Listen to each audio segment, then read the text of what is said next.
Assalamualaikum warahmatullahi wabarakatuh. Segala puji syukur bagi Allah SWT yang telah melimpahkan rahmatnya kepada kita semua, dan semoga kita semua selalu dalam perlindungannya hingga yaumul qiyamah. Amin. Dan salawat dan salam kita ucapkan untuk junjungan kita, panutan kita semua, Nabi Muhammad SAW. Dan semoga kita semua mendapatkan syafaatnya dan dapat bertemu di yaumul kiamat kelak. Dan juga yang saya hormati seluruh aulia, wali aulia, yang saya hormati seluruh kiai di seluruh dunia ataupun di Indonesia. Pertama saya hormati itu Abi dan Umida selaku yang punya pondok. Dan juga yang saya hormati anak-anaknya seperti Neng Mila, Gus Awal, Gus Ami dan lainnya. Lalu yang saya hormati guru-guru di MTS dan MA Al-Quran Ibtidah ataupun di sekolah saya dulu, dan yang saya hormati kedua orang tua saya tentu saja, dan seluruh keluarga saya, kakak-kakak saya, agak jauh ataupun dekat. Pokoknya, dan yang saya hormati itu semua umat muslim di dunia dan muslim juga. Nah, ini menggunakan nama saya Muhammad Rafi Media. Pada ini saya akan menjelaskan lebih saya tentang kisah Al-Quran.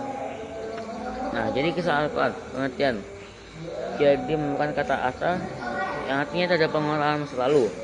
Bisa juga berarti itu mencari atau mengikuti jejak masa lalu, dan berasal dari nas Al-Quran atau teks Al-Quran.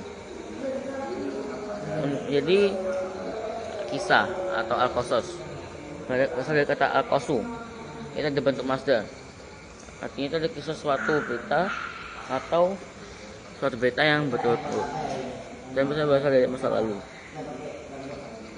Nah, ini tuh jadi saya bilang kisah itu ya kayak suatu berita yang berasal dari masa lalu. Nah, macam-macam kisah itu ada banyak. Menurut mana Aqal dan Al-Qatan, kisah itu ada bagi menjadi tiga. Ada kisah para nabi, seperti kisah Nabi Adam, lalu ada kisah Nabi Musa, kisah Nabi siapa namanya itu, Nabi Ibrahim, kisah Nabi lainnya, Nabi Yunus, dan banyak lagi. Di Al-Quran disebutkan 25 nabi, tapi nabi-nabi itu ada banyak, ada 124.000 nabi. Lalu ada kisah masa dahulu, itu selalu berkaitan dengan nabi-nabi. Jadi atau ada orang yang punya indikat atau punya apa ya biasanya punya kepentingan untuk nabi, mungkin belum ketahui kenabiannya. Misalnya ada kisah Zulkarnain, kisah dua pemilik kebun di Surat Al-Kahfi, lalu ada Ashabul Kahfi juga.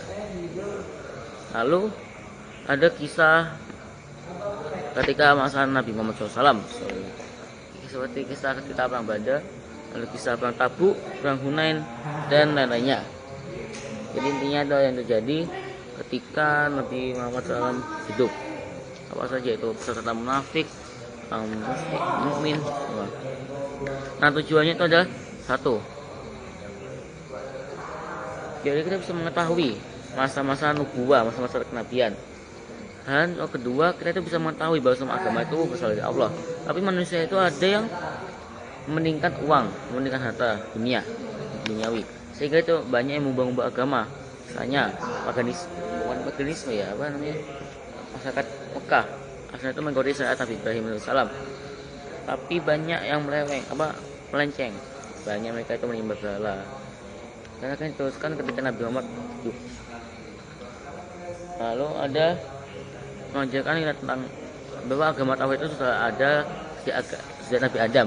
Sejatinya agama tauhid atau agama Islam itu hanya satu-satunya agama yang ada di dunia. Tapi banyak orang yang membuat agama sendiri demi kepentingan atau kelompok atau demi kepentingan individu.